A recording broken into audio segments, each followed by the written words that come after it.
Greetings, friends. Coming to you from my hotel room after just reading a recent article in the Wall Street Journal, the high-stakes face-off over fake meat. Now, maybe you saw this, maybe you didn't, but let's face it, fake meat's been a big topic here in the business of food and agriculture for the last year. Made its big splash with Beyond Burger coming out of the gates, getting all that investor money, and then, of course, Impossible Burger.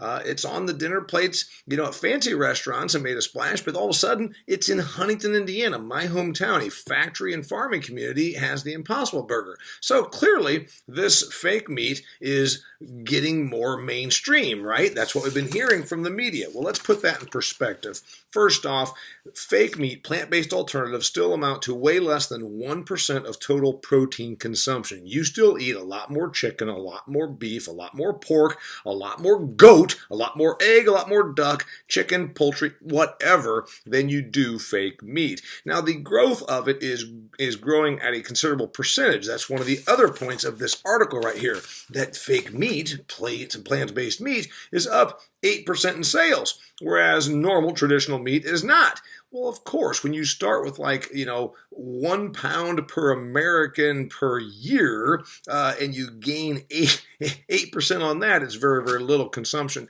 But that's okay. Let's talk about the reality of plant-based or fake meat. The reality of fake meat is they have 3 pitches, and they also need to be recognized as a legitimate ag and food category, because they are. I mean, it's not like it's made from plastic, so it is still an agricultural product.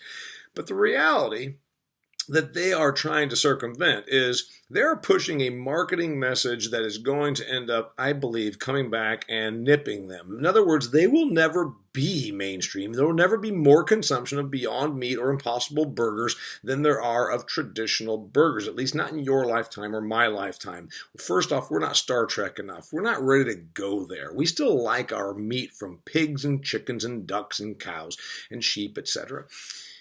First off, when we're kind of dissecting these numbers, there's a market angle that is better for you.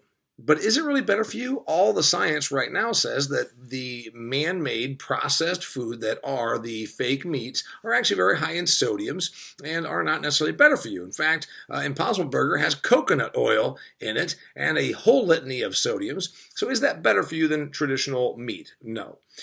Second thing, better for the environment. Well, let's just talk about coconut oil. The 3 biggest countries, producing countries of coconut oil in the world: India, Indonesia, and the Philippines. I wrote them down right here. Those countries are all very far away from the United States. Even if you're on the West Coast and you say, I live in San Francisco, I eat the Impossible Burger because it's better for the environment. These ingredients aren't breathing and cow farts and all these other things I've heard from Alexandria Ocasio-Cortez.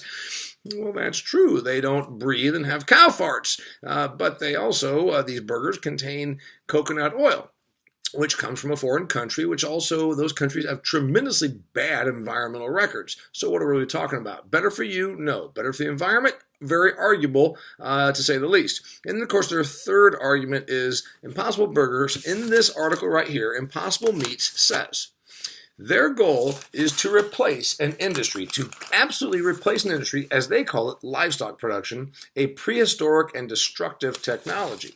Now, as a former dairy farmer and an eater of meat, I find it to be a touch offensive and a little out of touch. Okay, first off, prehistoric, humans weren't around in prehistoric times. Secondly, man and humans, us, man and woman, we invented agriculture, and the amazing benefit has been that we've had larger brains. We've got a supply of meat that we never had before. We now have bigger, stronger bodies, bigger, stronger brains because of our meat consumption. And to consider this all prehistoric and destructive is a little short-sighted and also insulting to an industry that's done so well. How about if we put things in perspective? You want to talk about prehistoric? Prehistoric, humans didn't eat very much. Prehistoric, cavemen died at age 31.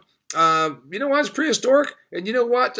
Disease. So let's put this in perspective. To say that our meat industry and our livestock production is prehistoric and destructive, we're producing more milk, more meat, more eggs per ounce of resource than we've ever produced before. That's a true story. Less water, less feed, less natural resource degradation into every pound that we get. And then also the benefit is the consumer choice that we have right now. I don't mind that fake meat is a consumer choice. I mind that the premise, that the marketing, that the positioning is under false pretenses. It is not better for us health-wise. It is arguably not better for the environment. You want better for the environment? What about those 600 million acres of United States agricultural land that cannot produce corn, soybeans, or anything else? Soybeans that go into your Impossible Burger, for instance. You know what they're really good at? Growing grasses, pasture, rangeland, where we can put animals out there to digest that cellulosic fiber and turn it into human protein, human digestible protein. That's pretty darn good for the environment. So number one, better for you, questionable. Number two, better for the environment, questionable. Number three, replacing something prehistoric. Mankind, humans, us, are omnivorous by nature. So to call it prehistoric is rather insulting to all of those 7.6 billion people who eat meat naturally.